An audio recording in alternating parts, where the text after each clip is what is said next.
Hello, hello, everybody. Welcome to my lunch break here on Tales from Elsewhere. I'm Peter, creator and lead designer. You probably know who I am. And I have on a very special guest, a good buddy of mine, Dadi from MysticArts, who I figure a lot of you are already familiar with. But Dadi, why don't you just give us a quick introduction of yourself? Uh, Hello, everybody. My name is Dadi. I'm a professional writer and director, and I've been DMing for over a decade.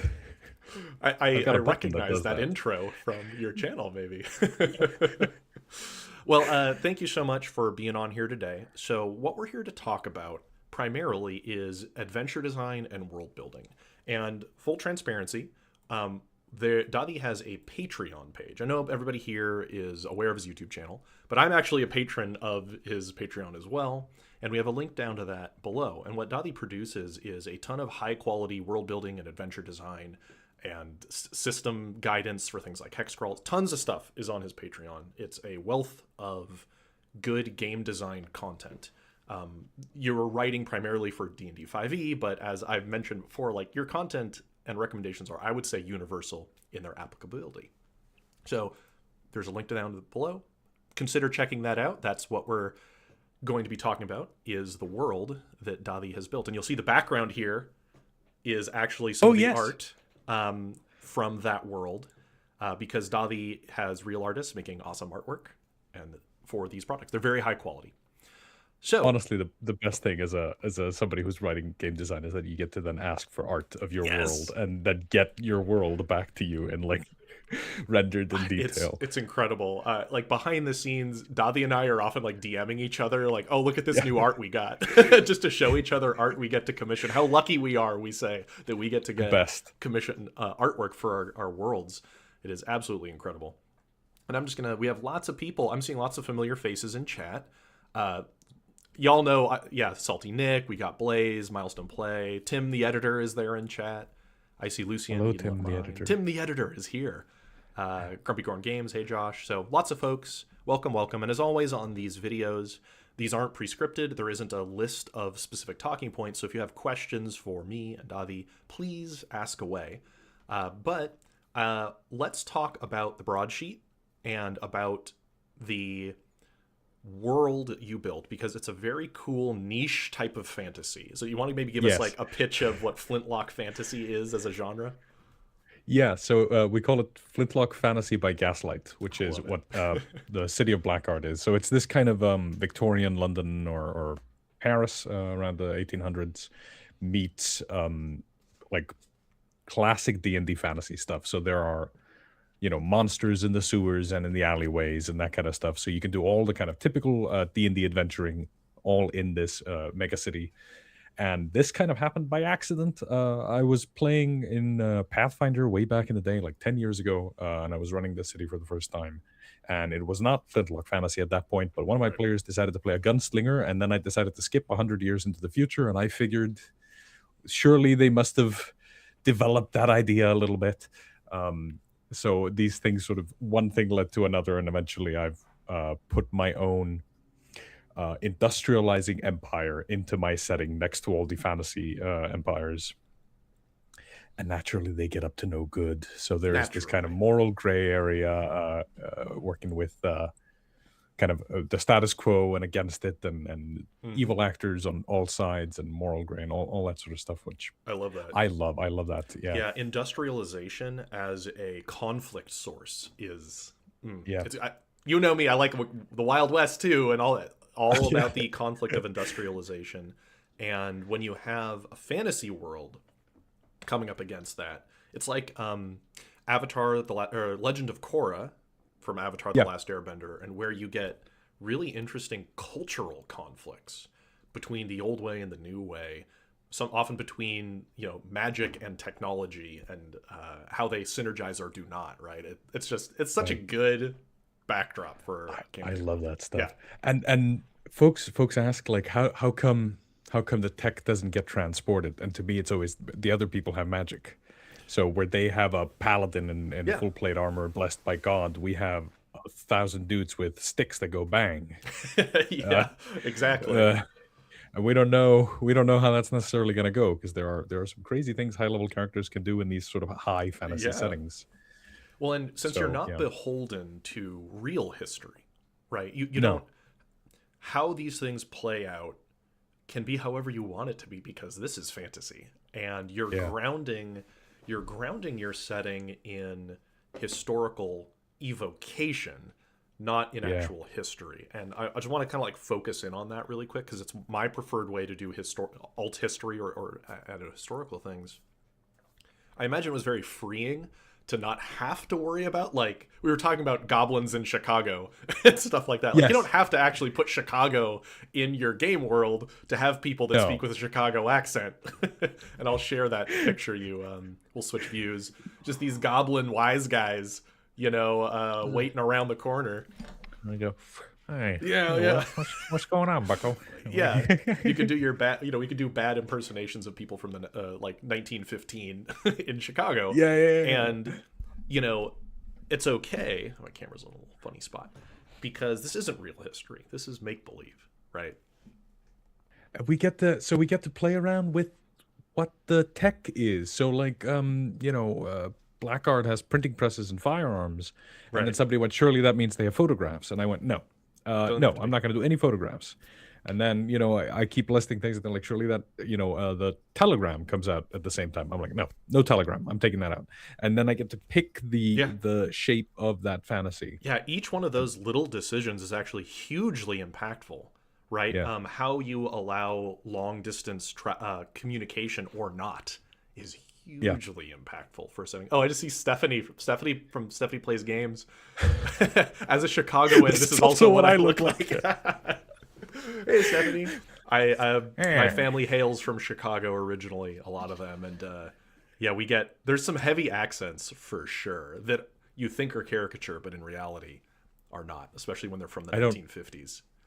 I don't believe accents. I think they're all made up. Yeah, they're all made up. Only well, I get told, it's always funny because as a Californian that I am, I speak with not as much, I don't speak with a lot of affect, but I have an accent. Like, there's a way that people from this region speak.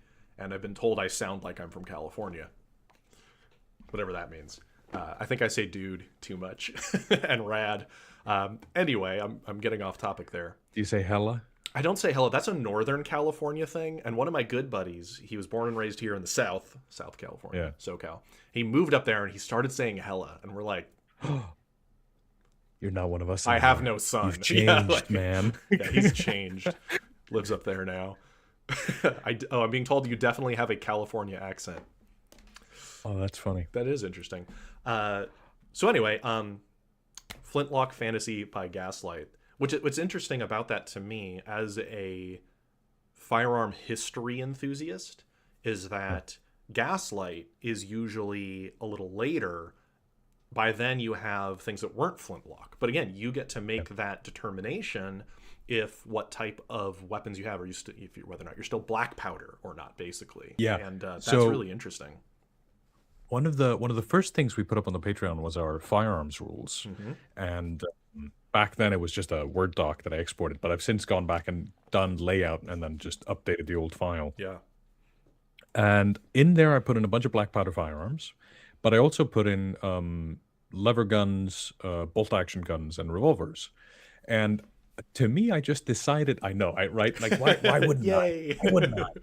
Yeah. I just decided that those guns misfire and the black powder ones don't. And by making that distinction, I went, so that means the army and the like people who rely on these things, they use the simple firearms, the black powder ones. The others are a little more experimental. So there are sort of enthusiasts and Right. craftsmen and that kind of stuff, and they have these weird firearms.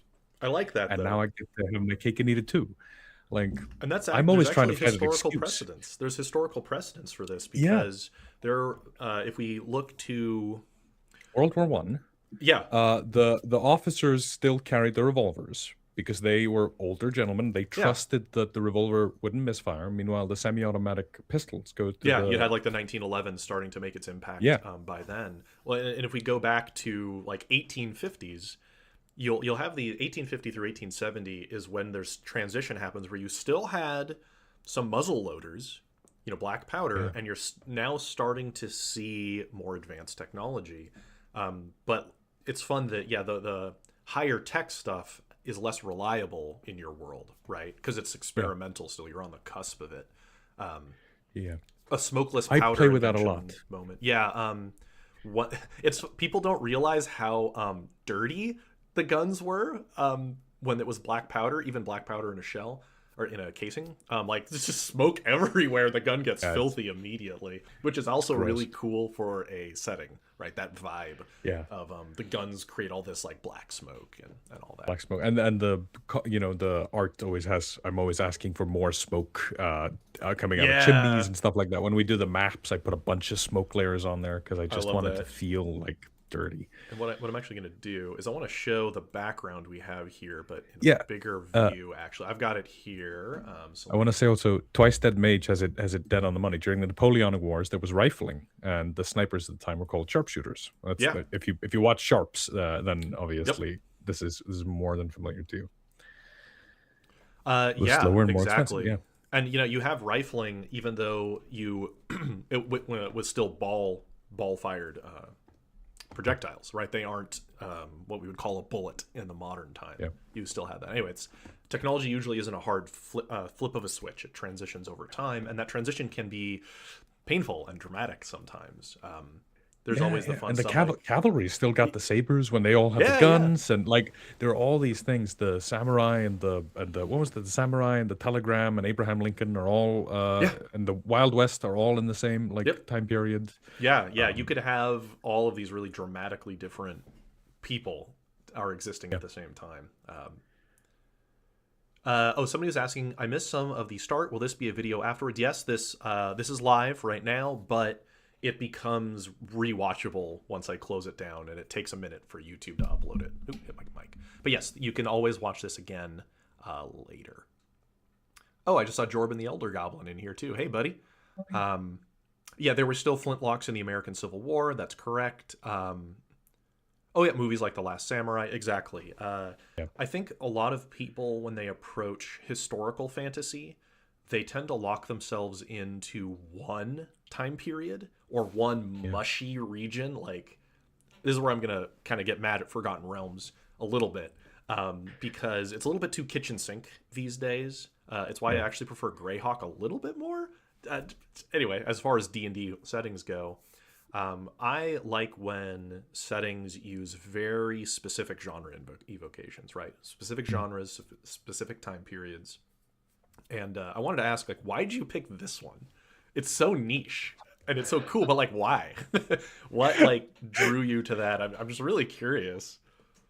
I don't. So I've been running this, and I ran a 6-year campaign, not set in this city, but the nation it belongs to, the Atroxian Empire back then. Hmm. It's a republic in the time of the broadsheet, but the empire back then just had this sort of outsized influence, and they always felt like this kind of ghost that haunted the setting. So they'd be going playing Pirates of the Caribbean D&D and fighting Mm-hmm. krakens with swashbuckling and stuff like that. Yep.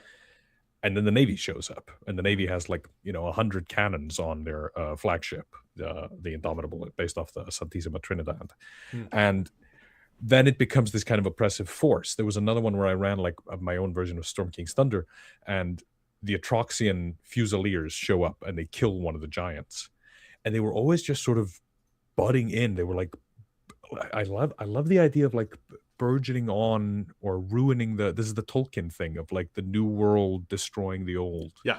Um, and I wanted to run my next big campaign in that world, like in it.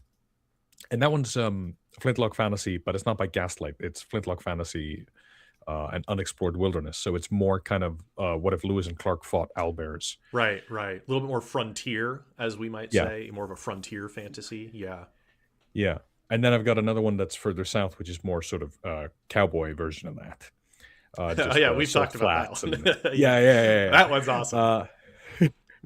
And I just this idea that there's something taking away from the fantastical element. So I've Mhm. started filming now an actual play that we're Yeah. we're working on, and that one is I'm not going to say too much about it because I'm going to keep a couple of cards on my sleeve. But that one's very much the same idea, but taking a step further, of like what is it that kills magic, and Mm-hmm. and why is it technology in this fantasy world, and why are the two so intrinsically unconnected. How come Atroxia has all this tech and very little magic, and how come the old world has none of this tech, and they have these epic heroes and dragons Right. and all those things?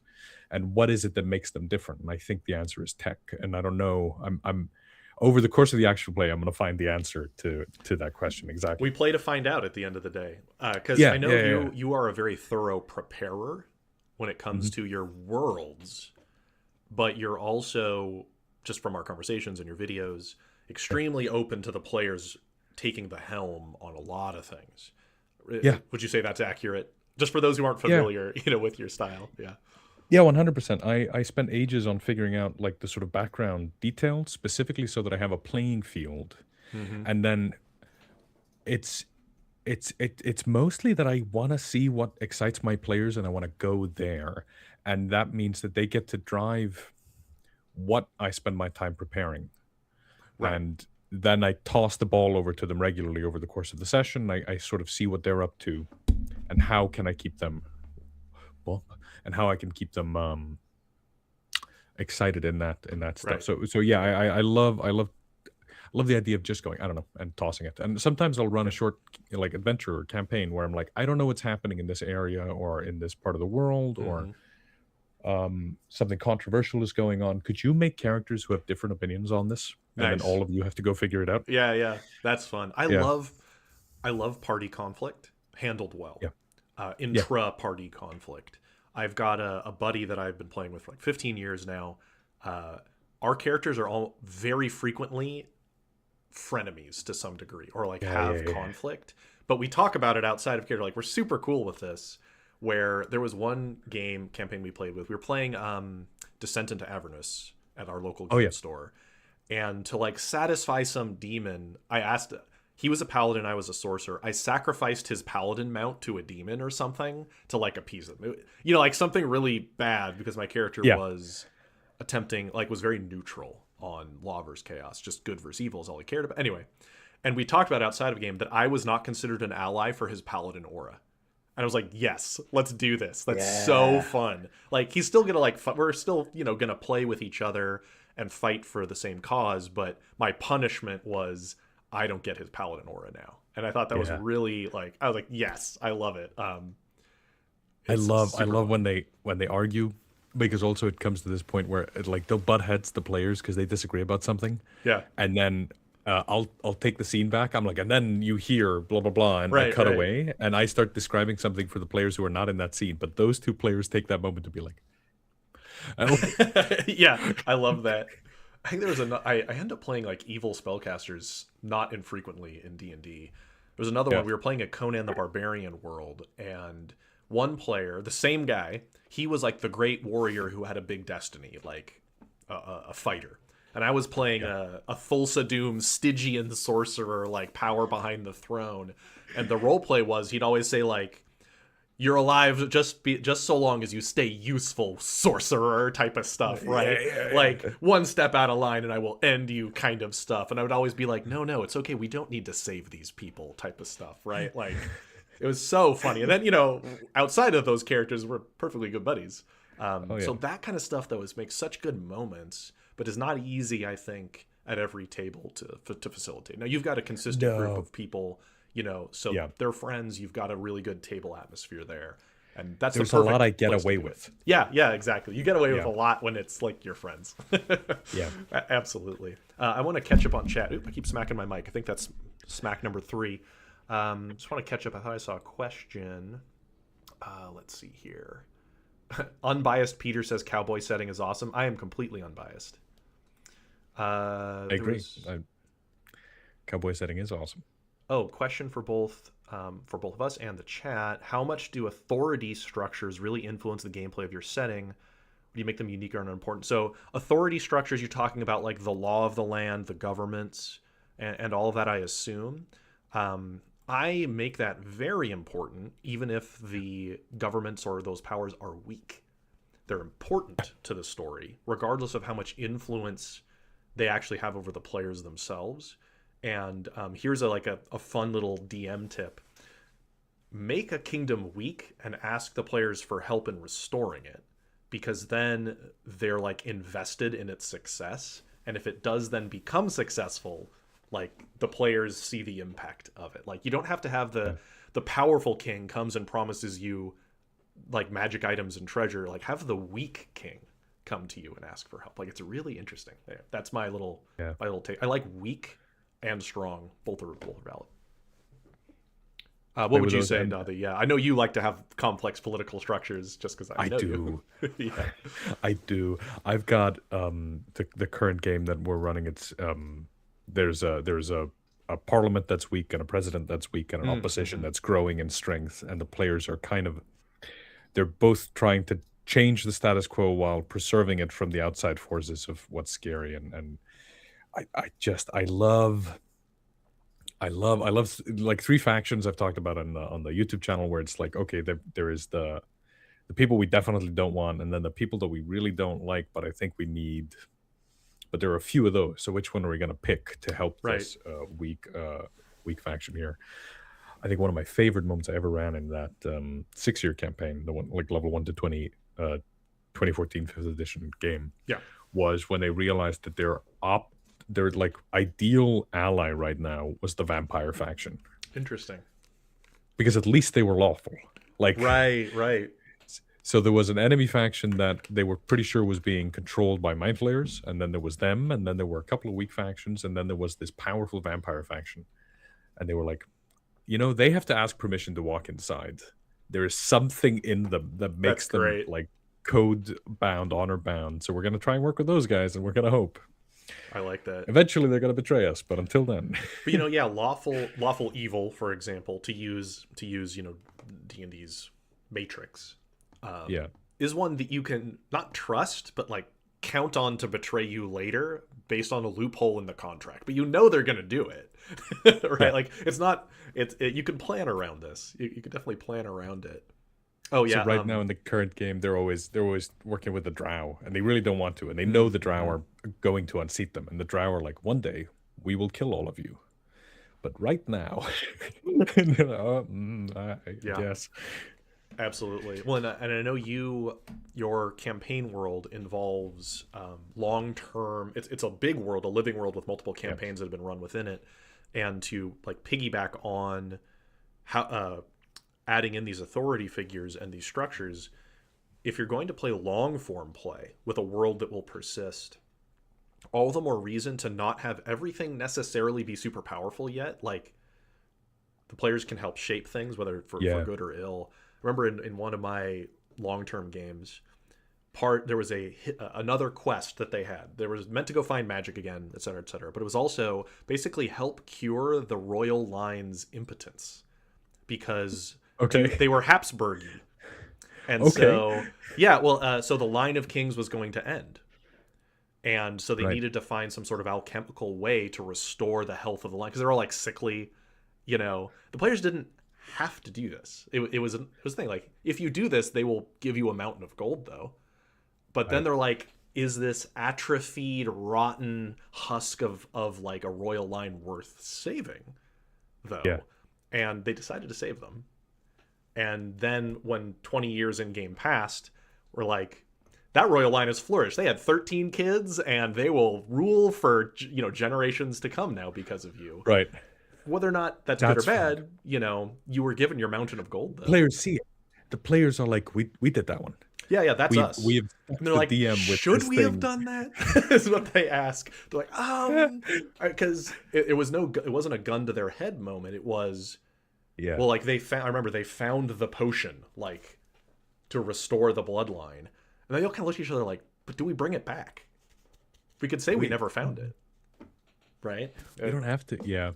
I do these zoom outs. So I'll do we'll be playing around with these lower level factions, and we all know that eventually the factions we're fighting now, the ones we don't take care of, either they're going to escalate with us, or they're going to become small in relation to us, and they're going to stop being important. Right. And that's sort of my tool on pacing, is that I know, in order for them to have a bunch of freedom, I need 7 bad guy factions, and then I'm going to zoom out and I'm going to add 3 new big bad guy factions, and I'm going to keep doing that. Well, eventually they're going to be 20th level and they're going to fight the goblin tribe, and that's no fun.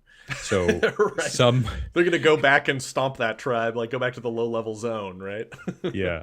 So Yeah. so what I do is I'll take the low level factions, I'll sort of downgrade them. I'm like, they are Right. now downtime solvable, but this other one is going to grow with you. Right. And Right. I might not communicate that. I'll try and do it in like cutscene or dialogue, or I'll have an Yeah. NPC go, we'll take care of all those. Don't worry about it. Well, and the players aren't the only entities within a Yeah. heroic fantasy story that get powerful. So the bad right? That guys, grow. They can grow might be too. able to. Yeah, yeah, yeah, Yeah, yeah, yeah. exactly. Yeah. Why are The they bad the guys only go ones that take are over the special? thing, and 100%. Yeah. Yeah. And that's where that's what's nice about heroic fantasy is that a lot of people think that power fantasy and it's that we're going to get really high level and then we can like nuke a town. Like, yeah, there's that. Yeah, eventually you get meteor swarm. But I think one of the more satisfying aspects of progression is actually world progression in a heroic fantasy, Yeah. because the scale at which things can grow and get out of balance, you know, is really out there. Like, the players could inadvertently awaken a race of ancient evil dragons, and now the world's very different, and that's how you've leveled up your world. Is because the Yeah. stakes are now even more enormous. Not just I attack 4 times instead of 3 times now. That's only part of like a scaling in heroic fantasy. Yeah, that DM has to be a part of the bad guys' goals have to become so massive that you need the resources to go take them on. Like, yeah. Right, exactly. I mean, there was just a chat in one of like the YouTuber discords about Yeah. stakes beyond death, and I think for heroic fantasy in particular, heroic fantasy isn't the story of like these players and their deaths per se. It's the story No. of the world in which they live in and them attempting to shape it. And the failure state isn't like, well, all the players are dead. The failure state is this nation crumbles and is replaced by like an undead evil empire, and now you have to deal with Yeah. that, right? Like, Yeah. that's heroic stakes. It's not just like, oh, we got shot by too many crossbow bolts and we're dead, right? That's not, No. yeah, And you could scale those as you go up. Like, yeah, I love with my Black Art adventures, I'll have these sort of early everything is so much bigger than us, and we're these itty bitty little figures because the city is big and there's this scale to it. And I love making it be my players' problems to see if they can fight above their weight. If there's this right, huge thing above them, and there's this sort of Cthulhu-esque thing about it, but also because we're not playing Cthulhu, that means the answer can be we rise to meet the occasion, and that right. becomes this sort of heroic growth. Yeah, Yeah. that's heroism, right? Yeah. That's being heroic. Yeah, it's not just like linear mechanical numerical growth. There's this idea of the scale, so much is at stake, and we have to be the ones to stop it, right? That's Yeah. super cool. And it's up to the DM to also create that contrast of like, we are first level and we go talk to the king doesn't want to talk to you. We're 5th level Yeah. and he laughs us off, but he listens. And then we're 10th level and now he's asking us and he's begging. Yeah, he's like, Like, hey, and- could you please help I me, really Mr. 6th level spell slots or something, or whatever level you go, talk to them. it'd be great. It'd be great if you could be on my side right now. Yeah, that'd be really nice. Anybody that could throw that many fireballs per short rest is really useful. Or cast a Yeah. teleport spell. Absolutely. Just Yeah, catching the up on- wizard railgun. Yeah. Well, and it's funny because a lot of what I talk about in my own game is super zoomed in. It's the opposite, right?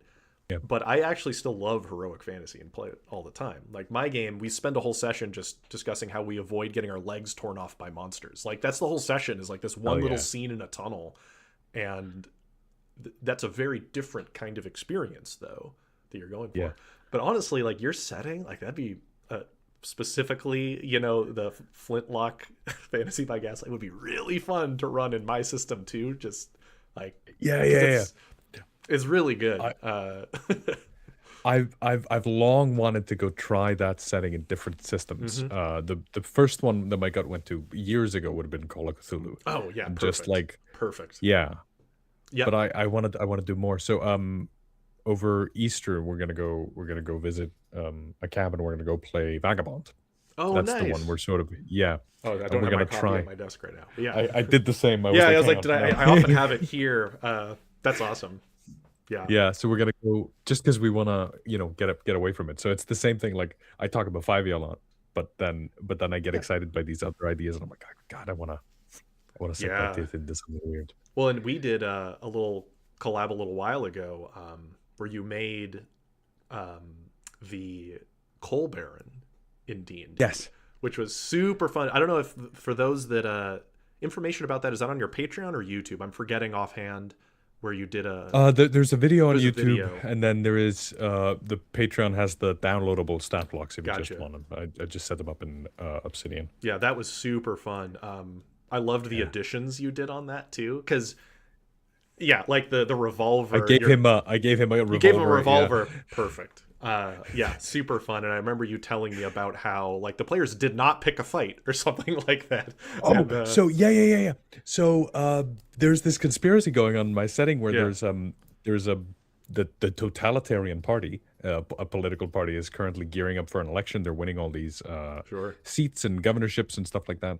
And the one of the sort of movers and shakers in that party, the kingmaker in that party, is a character called Oliver Thomas, who was the vice president Hmm. for the last president in charge, so 8 years ago.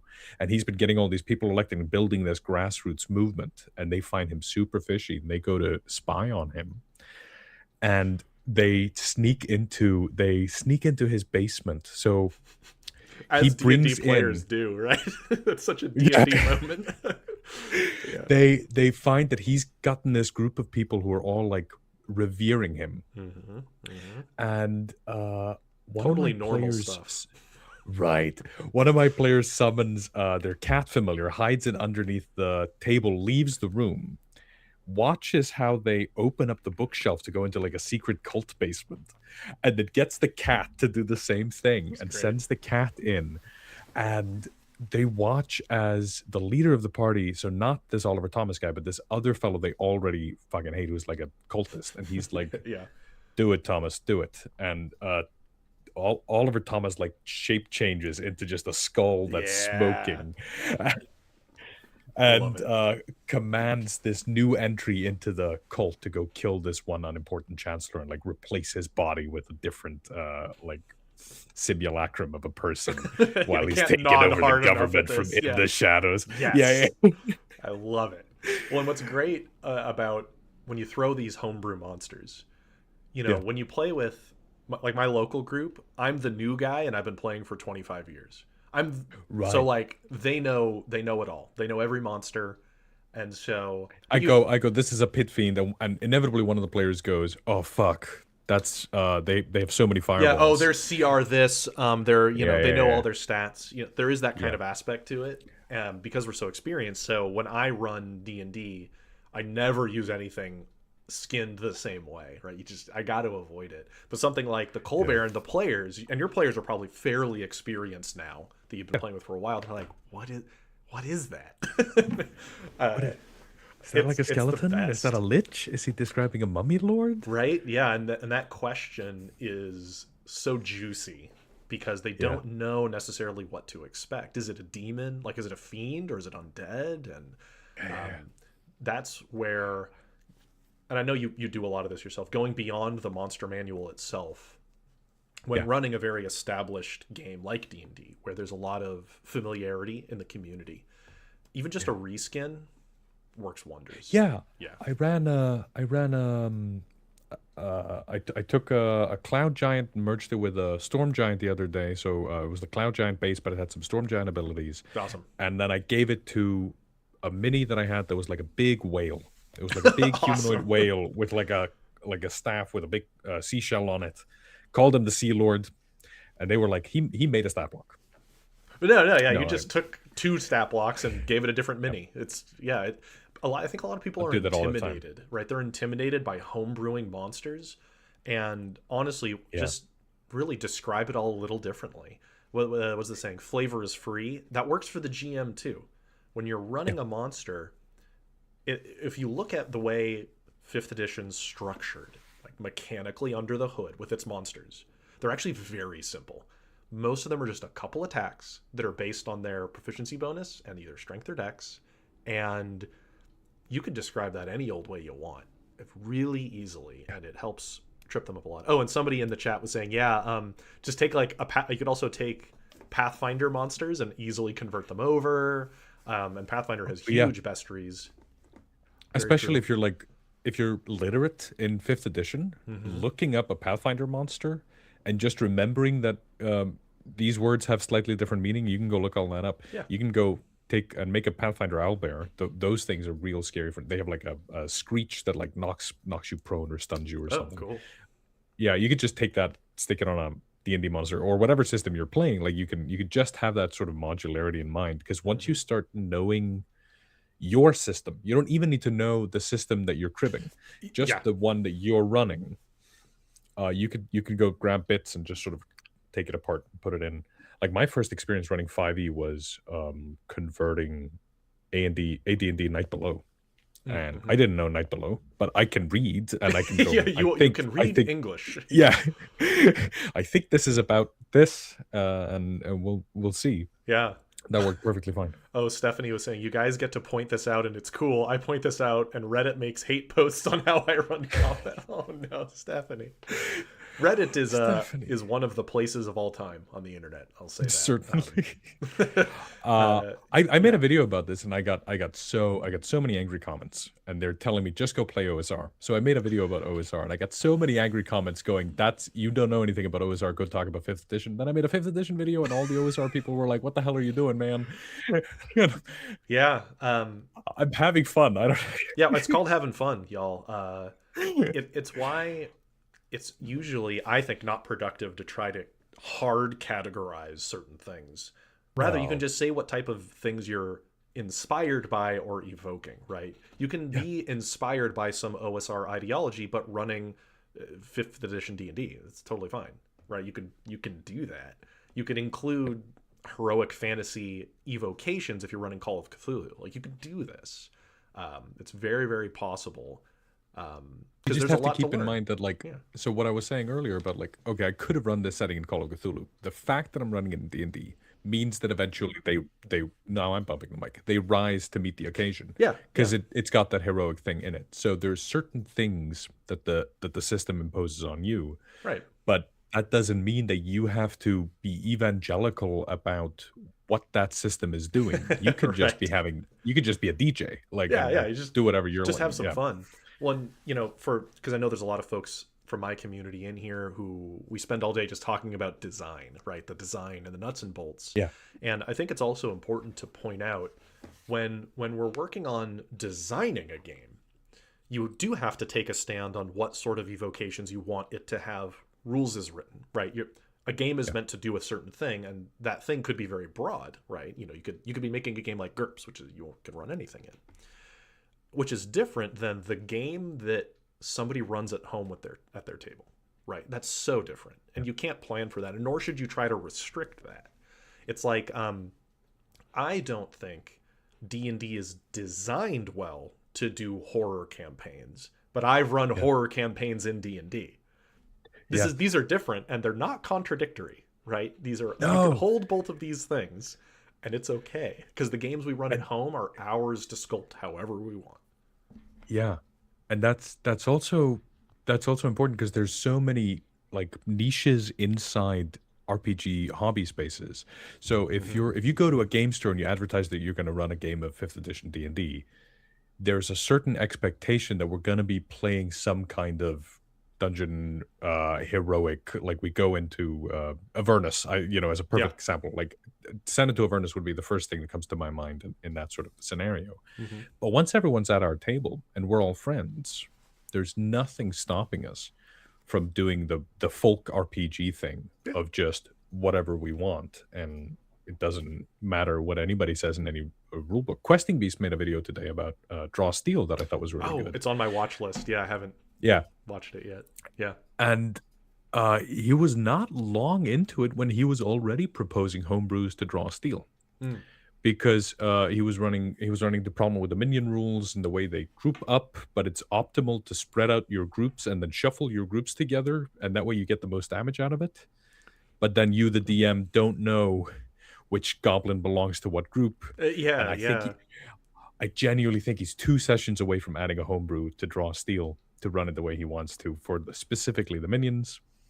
Right. Isn't that what we're doing anyway? Like, isn't that? Yeah. Well, and like, like I was saying, that there's certain systems can help do that easier, Yeah, but there's a big difference between telling somebody they shouldn't. Right? We're yeah, crossing over now, like into the realm of coming to your house and like slapping your books off your table because you're playing wrong. Right? That's very different. And yeah. I don't like when people tell others that they're playing wrong or they're using the wrong system. That's different than discussing what systems are best for telling certain types of stories. Just because I saw Salty Nick in chat saying he wants to reskin Blood Oilers for Brindlewood Bay, which would be great. So like Salty Nick had made Blood Oilers for Pirate Borg, like a underwater version of them, which is awesome. Dope. But and like I've Brindlewood Bay is great, and I've gotten a chance to play that. But I wouldn't also recommend somebody use Brindlewood Bay to play a heroic fantasy story. Kudos to you if you can make that work. It's your table. Right. Run whatever you want. But like I've run horror campaigns in D&D where I homebrewed the shit out of it. Yeah, Like there were no magic classes, no magical healing, no healing it was a whole thing, and I did that yeah, almost as like a challenge. It was fun. It was fun to like yeah, I could have picked up Call of Cthulhu or something, but yeah. or certain versions of Savage Worlds would work well there too. But honestly, like this group was mostly familiar with D&D, and that was fun to do. Right? It was a fun challenge.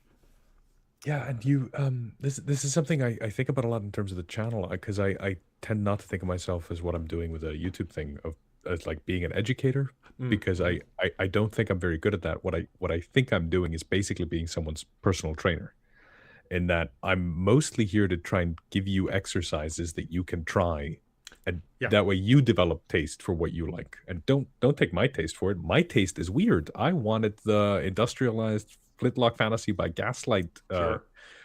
car crash of those two ideas. Yeah, That for some reason that's tickling my bones, and you're going to have your own opinion, and that opinion is going to be yeah, worth way more to your players than anything anybody else is going to be talking about. And that's, absolutely. you should get into the habit of developing that taste, either through taking systems that you like or things that get you. Because when I open a fifth edition book, and this has Hmm. not been my experience when I started, because I didn't start with fifth edition, Right. but when I open a fifth edition book, I'm like, oh, I get it. I actually don't have to do that much um understanding of the rules or reading of the rules. Like I'm just like, oh, I get it. And there are other people who have those experiences with other systems. Yep. Turns That out, should be right? your baseline. There's Right. not one game that is the best for Right. everybody. What a shocker. Stay tuned for more And revelations from us, right? But it needs to be said though, because there's a yeah. lot of people, especially in this content creator space like that we're in, and so we're somewhat public figures, that you'll see it in your comments on YouTube or Yeah. on Reddit, like Stephanie was pointing out, where there's very much a this is the right way to like play or pretend games. And Yeah. I know that like with my community, I really try to steer us into the conversation of like what designs facilitate certain types of gameplay, and but not to say that you can't play games in a certain Right. way, right? That's kind of the difference there. I want Yeah. to catch up on chat really fast. I feel like there was oh Grumpy Corn Games, hey Josh, was saying, if Peter said to me, "Hey man, I'm making a rules light RPG about friendship and overcoming personal struggle," and then showed me Tales from Elsewhere, I'd probably think he missed his intention. That's a really good point, Yeah. right? It when you're designing a game, you want to be conscientious about the actual vibe you're presenting to others, right? Is it accurate? Even if when I take a game home, I can do whatever I want with it, but there's still that Yeah. presentation for sure. This Oh, is the and one more quick shout. I like see Lil C in chat. Hey, buddy. Just a really, this is like tangential shout out, really quick. The Crit uh, online convention, digital convention. I'm going to be running games in that. Expect me to have some more announcements about this soon. But basically, there's a free awesome. like online con where people run games that's coming up soon. Salty Nick's, I believe, involved in that Is as there a well. date? I have it. Yes, here, hold The date. please. I will plug the date. Thank you. I'm really bad at this kind of thing, but luckily, um, it is in June. Here, I'm going to put it up on the screen really fast, Oh yeah. and just so I can. Okay, so the community run Infinite Tabletop. It is end of June this year. It is online and it is free. and I'll be running a couple sessions of my game. There's a lot of people running things like Index Card RPG. Just there's going to be tons of stuff. Cool. And expect more just like official plugging for this from me later. Again, free. Just go check it out. Game Wild. signups are not quite ready yet, I believe, but definitely worth checking out. And for those that came in late, Oh my God, peasantry's in chat. That's awesome. yes, Okay. peasantry, Zachary, he is awesome. Oh, are you gonna run games, Zach, at a crit, or are you just gonna play this year? You can let me know in chat. Anybody who gets it, he's not being interviewed on this, but go to like peasantryttrpg.com and download his free demo. It is the Yeah. funniest RPG you will ever play. Yeah. For those that arrived here a little late, just to kind of circle back to why we have Dadi here and what we're talking about, Dadi has this monthly, right, newsletter. Yes. It's Yeah, called it's the monthly. Broadsheet. Yeah, broadsheet. Called the Broadsheet. That's on his Patreon. There's a link down to this below, and it is a ton of super high quality campaign setting, world building adventures, like really high quality stuff that he produces every month on his Patreon. We have real artists producing, and I'm showing some of the art now from one of the issues you sent me, right? Like super high quality stuff. She's amazing. Yeah. Just she it's did awesome. concept art over at MysticArts for like video games, and then good leveraging. yeah, we're those used to working connections. together. Yeah. it's all No, it's all networking in the end, yeah, right? it's all networking. Just absolutely gorgeous pieces. I mean, this is like a 60-page PDF. Yeah. Every month. So it's every month they have like 3 chapters that we think of. The first one is an adventure, and then the second one is a borough, which is like a particular part of the city, a district or whatever. The borough is the British way. And the Right. third one is like something else. So the first couple, that was lore on the setting as a whole, or the city as a, like the continent or the city. And then in the third one we did subclasses, and we really wanted to find a way to give players a way to sort of lean into that flintlock fantasy stuff. And I'm really like the way the art looks on those. You should go check out. Hang on, let me see if I can find the page. Yeah, if you 39 of broadsheet number 3. And I am in number. I'm not in number 1. 3. I have number 3 here. Hold, please. Let's switch. And you said page. Oh, it's a cool cover, by the way. Yeah. Page 39. Let's scroll down. I have a lot of fun with this kind of stuff. Just sort of trying to, like, so much of setting design, and I'm wondering if you feel the same way, is like actively trying to make sure that people get it. Like you're like, I had this my boss at the video game company used to say that his job is to say the same thing again and again and again. And it's a lot of that with setting, is like you're just trying to say the same thing differently again and again and again to make sure that folks get it. Yep. And knowing that I was going to be talking to you about this, I also wanted to see if I know we're running out the clock here, but yeah, I have to get back to the day job soon. I have meetings to run. Oh boy. Anyway, the because there is in the setting part of the magazine, the broadsheet, there are these adventure seeds and adventure hooks. And then the first chapter is an adventure. And I've been thinking a lot about what the difference between those two is. And I think I've come to the conclusion, and I wonder if you relate to this, that if you're giving someone an adventure hook, your job is to make them excited. Your job is to say something briefly and go, did that work? Yeah. Are you hooked? Are you hooked? Because if you're hooked, then you can take it from here. And that's why in the broadsheet, we'll do 12 of those in the borough, because we're constantly just going, are you hooked? In case you aren't, Right. How about this one? Whereas with the adventure, our job is like, because it needs to be longer, it needs to be deeper. There's so many times that we know that we're not going to get somebody interested in the premise alone. So our job isn't to make you excited as much as it is to make you relaxed. Interesting. You go, don't worry, we've got this. You know, like, here's a map, here's a character, here's a stat block. Like, we've done your homework for you. Like, it's a whole other thing where it's like, if somebody goes rooting around in this guy's pockets, we've got that, or whatever it is. Right. Because you've only got I don't think you have any more words or any more pages to make someone excited. That's going to happen in the paragraph anyway. And the Right. paragraph, whether it's an adventure hook or the start of the adventure, that's the only time you get to really pitch it. Yeah, yeah, and it's tough. It's tough Yeah. also when you, like what you're dealing with here with Broadsheet and with your campaign world, is you're often presenting atypical fantasies, Yeah. atypical worlds that you can't always assume people have genre familiarity with. So you need to so like the artwork on this page, for example, gives you a Yeah. lot of really good genre evocation, or the cover of And what's the this cover? Oh, the cover is index, the the sorceress like floating above people, but you see somebody with a sword, some people with a flint, and two people with flintlock pistols, and there's like fedoras and trench coats. Like we're yeah. downloading a vibe immediately, and that's Yeah. really helpful.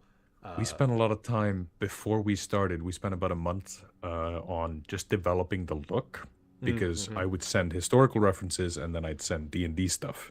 Right, And the right. artist was like, where do I fit in that? And I'm like, well, let's spend some time on just drawing people That's a good and way to do it. see, The people are the world, right? yeah, Yeah. like what size of collar do they have? How big is their Yeah. hat? Is it tall? Is it goofy looking? Like, and I'm usually the one going, can we use this one historical goofy hat design? Right. She was drawing cops for next month's issue, and they had this cool sort of floppy beret thing, and I was like, that's awesome. Can we instead cool. have those goofy looking police constable hats that are really tall? Oh, that they yeah. have Heck yeah. And she was like, okay, fine. Yeah, I sure, love we'll it. have the stupid hat that you like. Oh, there's a good question actually. Since we're running a little low on time, sadly I can't go long today. Those watching, usually I can go for about 90 minutes total, but I got meetings scheduled last minute. Recent published books. Do either of you feel like recent RPG books are over or underdoing anything specific? Is there a direction we don't need to go as much as publishers seem to think? Like, yeah, what's kind of maybe a hot take about products these days? What do you think is maybe not working, or you're not liking what you're seeing? Do you have anything, or things you love, like things that you think they're going well? Yeah, it's funny. I really liked. So I think what the product is almost as important as what it is that I don't and do like about it. And to give you an example on that sentence, because I don't think it makes a lot of sense, in the Dungeon Master's Guide, in the new one, the 2024 one, there are these sort of one page or one column adventures, and they're like, here's an example of how to prep an adventure, and here it is in 300 words. Right. I think those are really good in the Dungeon Master's Guide. They then did a book full of those for Faerun, and I went and looked at that, and for some reason that didn't spark joy. Interesting. And I can't place my finger on it right now, and I'm certain if I thought about it a bit more, I might come to an answer. But that one is like, if I'm getting the setting book, and it's called Adventures in Faerun, I think, so it's full of adventures. Right. Yeah. But if I'm getting the setting book, I want the splash art, and I want to fall in love, and this sort of big text of here's an adventure, here's an adventure, here's an adventure. And I was like, I don't. You want the world. You want to just be given this playground for you to do your adventures in. Is that kind of what? God, maybe I think it's also just I want to be wowed. Right. I want to be allowed to fall in love. So, for instance, to give a positive example, there's a bit in Daggerheart where I opened it up and I was sort of unsure about the whole pitch of the game mechanically. And then I got to the campaign frames and it says Drylands of the Colossus, and then there's an art of a cowboy with a pistol and then pointing it up. A train mech is like it's great. And then on the next page over is the stats for the train mech, and it's 5 stat blocks because it's like per limb. Yeah, and you're like sold. Now I'm excited. Now I'm excited about running this because it's sort of the whole pitch of it. Drylands of the Colossus, cowboy, train mech, stats for it. And I'm like, oh, I'm gonna run this. You know what I mean? Absolutely. That's what what gets me. Yeah, it's some passion. The book is presenting passion and big moments that are easy to grab onto. I like that. That's a good answer. Somebody was saying, it was London, I think, was saying the push toward a lot of zine content is great. Yeah, I'm personally also, I know people in the community know, I'm experimenting with tiny adventures, trifolds like Mothership. Awesome. And this is a really interesting design space because you have so little time to pitch an idea of what it would be. And so like the cover art of a guy like digging down into his own grave or something, right? Like we can entice people, but you only have a few words to do it, so it's very challenging. But I Yeah. think my answer to the question would be I ranted about this, I think, to my community a while ago, but monster design in a lot of tabletop role playing games, I'm going to say it is lazy. I see a lot of goblins. I see a lot of like griffins. It's like they all have the same stat blocks. Like it's all basically the same. Yeah. I don't need any of that. Hit me with the weird stuff. Like do something different. There's a reason the Beholder and the Mind Flayer are iconic. Yeah, Like like they're they have weird. weird mechanics on them. Weird. They look weird. Yeah. For the Beholder, is the only monster in D&D where you roll on a table to see what it does. Yeah, like get weird That's with it, cool. folks. Yeah. Basically, if the majority, I flip through one of the first things I flip through in new books is actually the monster section because that monster design is like what I find the most interesting. And if I recognize more than half of the names of your monsters, no, no, Yeah. no.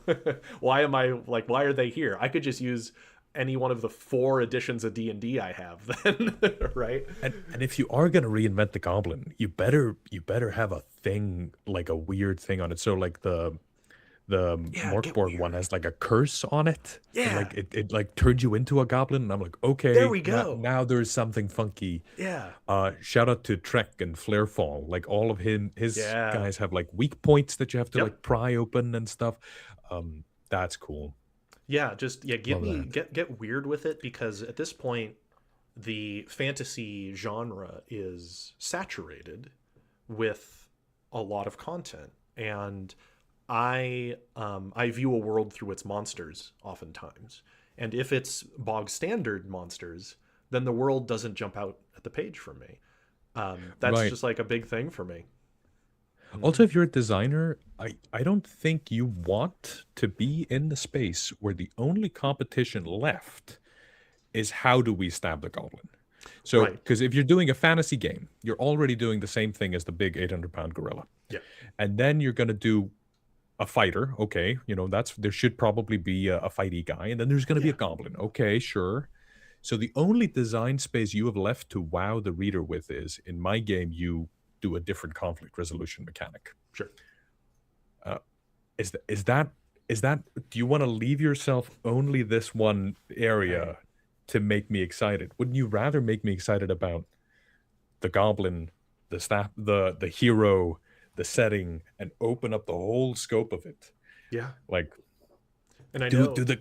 cowboy Yeah. post-apocalyptic Get blood weird. oiler. You get the whole Yeah. thing in there, and now I'm Get like, I'm weird. not gonna get any of this anywhere else. That's Yeah. that makes Exactly. me fall in love. Yeah. And I know that, for example, in OSR, one of the values of the OSR design space is that you can use monsters from any of the books in any of your games. But that's all the more reason to not make them generic because I own a copy of Shadow Dark, and that's all the OSR basic monsters I'll need. It has all the major hits, right? Because that's what it's Yeah. going for. It's going for classics. That was Shadow Dark's goal. So if you're just giving me stuff, that I already have, but I don't know about Yeah. you, Dadi, but I don't need to look at a stat block to run a level 1 goblin. I don't need a stat block for that. No. Like like what is it going to do? No. It's got a dagger and a short bow. If I'm going to run a level 1 goblin, we're done. If the players attack it, they probably hit it. It's fine. And then it's Yeah. dead. Anyway, that's been my rant lately on that subject. So we're going to be I have to end the stream in just a few minutes. Just to recap for those that are joining, we've got Dadi on here. If you're not familiar with Dadi's YouTube channel, please check it out. Dadi's channel is talking about running games and building worlds through the lens of D&D, of modern D&D, but it is universal lessons. I think one of your first videos that is still probably my favorite because it had the most impact on me was your rendering video. Oh, That it was I'm one of so your, it was really early, I think, right? yeah. Um, Yeah. and I think it's that, the first one we released after like the initial 5 or something. Yeah. yeah, and that one, it was something that I wasn't doing well, actually. And it was one of the things like, yes, I need to like lean into this even more. That's such a good way to conceptualize it, right? From a game design perspective. Because you have to do this with designing games and designing monsters. So anyway, I'd be shocked if the people in chat aren't familiar with you. But yeah, check out his YouTube channel. And if you really want to get into Dadi's worlds and his campaign settings and all of the extra game design content he adds for primarily D&D, go to the link down below to his Patreon. I'm a patron even. I've put my I'm practicing what I preach. We're each other's patrons. yeah, we're patrons to each other, which is kind of like patting each other on the back. But Dadi is making some excellent content out there. There's a Discord server, YouTube channel, the whole thing. Please check out his stuff. Dadi's awesome. I'm a big fan. And that will pretty much round us out here today. I'm just catching up on chat really fast. See if there's anything I missed. It looks pretty good. Oh, okay. Some people are just talking about game design stuff. They're having a side conversation about Napoleonic fantasy. Totally cool. Awesome. I think all those people are in my Discord server. Talk to each other in there. But thanks everybody who came by and watched. And like I said, check out the links below to Dadi's content. Absolutely excellent things. And we'll have to have you back on another time, my friend. I'd love to. We could have just been chatting for a couple hours here with no cameras, I think. Absolutely. 100. Awesome. When don't we? Yes, will do. Okay. Thanks, everybody. Going to end the stream here because I got to get back to work. See ya. Folks. Thanks. Thanks for having me.